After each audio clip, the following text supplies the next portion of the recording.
ဒီနေ့မှာတော့ကဘာပေါ်မှာအလှဆုံးနဲ့အထူးဆန်းဆုံးရေအောက်ပလတ်တိုက်9ခုကြောင်းကိုပြောပြပေးသွားမှာဖြစ်ပါတယ်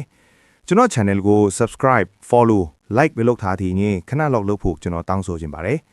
စလိုက်ကြရအောင် number 1 Musa Mexico Cancun Musa ဟာကဘာပေါ်မှာအကျော်ကြားဆုံးရေအောက်ပြတိုက်တွေကတစ်ခုဖြစ်ပြီး Mexico Cancun ကမ်းခြေအနီးမှာတည်ရှိပါတယ်ဒီပြတိုက်ကိုစတင်တည်ထောင်ရဲ့အကြောင်းရင်းကကာရစ်ဘီယန်ပင်လယ်တွေကတဘာဝတန်တာကြောက်တန်းတွေပျက်စီးလာတာကိုကာကွယ်ဖို့ဖြစ်ပါတယ်။လက်ရှိမှာရေအောက်ထဲမှာအနုပညာလက်ရာရုပ်တို့900ကျော်ရှိနေပြီးအနုပညာနဲ့တဘာဝပတ်ဝန်းကျင်ကာကွယ်ရေးကိုပေါင်းစပ်ထားတဲ့စီမံကိန်းကြီးတစ်ခုဖြစ်ပါတယ်။ရုပ်တို့တွေကိုအထူး pH neutral concrete နဲ့ပြုလုပ်ထားပြီးတန်တာကြောက်တန်းတွေမှာငါးများအလွယ်တကူလာနေထိုင်နိုင်အောင်ဖန်တီးထားပါတယ်။ဒီပြတိုက်ထဲမှာ Salon Mansions နဲ့ Salon Mizuk ဆိုပြီးပြခန်းနှစ်ခုရှိပါတယ်။တချို့နေရာတွေမှာရေငုပ်ချင်းလုပ်ပြီးကြည့်လို့ရပြီးတချို့နေရာတွေမှာရေပိုနှက်တဲ့ရေအောက်ငုပ်ချင်းလုပ်မှကြည့်နိုင်ပါတယ်။မြူဇာဟာအမှုပညာပြတိုက်တစ်ခုထားမက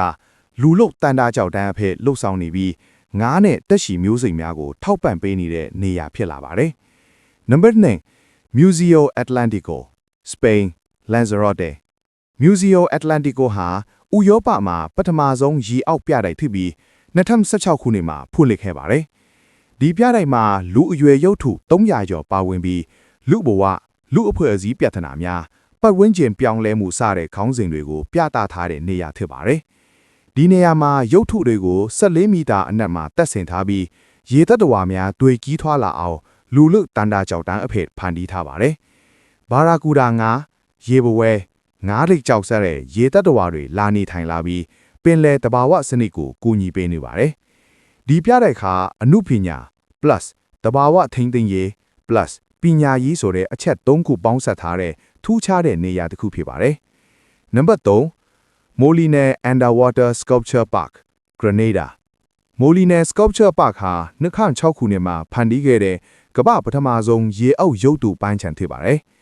Hurricane မုန်တိုင်းကြောင့်ပျက်စီးသွားတဲ့တန်တာကြောက်တန်းတွေကိုပြန်လည်တည်ဆောက်ဖို့ရည်ရွယ်ပြီးဖန်တီးခဲ့တာဖြစ်ပါတယ်။ဒီရုပ်တုတွေကိုအထူး surface texture နဲ့ပြုလုပ်ထားပြီးပင်လယ်သက်ရှိများတွေလွယ်ကူစွာကတ်တက်အောင်ပြုလုပ်ထားပါတယ်။အချိန်ကြာလာတာနဲ့ရုပ်တုတွေဟာတဘာဝအတိုင်းပင်လယ်ဂေဟာစနစ်တစ်ခုဖြစ်လာနိုင်ပြီးငါပဇွန်းစတဲ့ရေသက်တော်များအတွက်အိမ်အသစ်ဖြစ်လာပါတယ်။အတုအယောင်တန်တာကြောက်တန်းနီးပညာကိုအသုံးပြုပြီးပင်လယ်ဂေဟာစနစ်ပြန်လည်တည်ဆောက်ရမှာအရေးကြီးတဲ့စီမံကိန်းကြီးတစ်ခုဖြစ်ပါတယ်။ Number 4 MOUA Australia MOUA ဟာ Great Barrier Reef အနီးမှာတည်ရှိပြီးအမှုပညာနဲ့ရေချောင်းသိပ္ပံကိုပေါင်းစပ်ထားတဲ့ project ဖြစ်ပါတယ်။တန်တာကြောက်တန်းဖန်လုံရေးဆိုတဲ့ဖွဲ့စည်းမှုဟာရေနေသက်တော်များအတွက်နေရာအသစ်ဖန်တီးပေးပြီး filter feeder ငါ predator တွေအတွက်နေရာဖြစ်လာပါတယ်။ဒီရုပ်တုတွေကိုပတ်ဝန်းကျင်နဲ့တဟဇဖြစ်တဲ့ပစ္စည်းနဲ့ပြုလုပ်ထားပြီးရေနေဇီဝမျိုးစုံမျိုးစိတ်တိုးတက်လာအောင်ရည်ရွယ်ထားပါတယ်။ MOUA ဟာလူနဲ့ပင်လယ်တဘာဝကြားဆက်သွယ်မှုကိုပြသပြီးနောင်လာမဲ့လူငယ်တွေကိုရေချောင်းထိန်းသိမ်းရေးနဲ့ပတ်သက်တဲ့အရာတွေကိုအရေးပေး၍တင် जा ပေးတဲ့နေရာဖြစ်လာပါတယ်။ Number 5 Musan Cyprus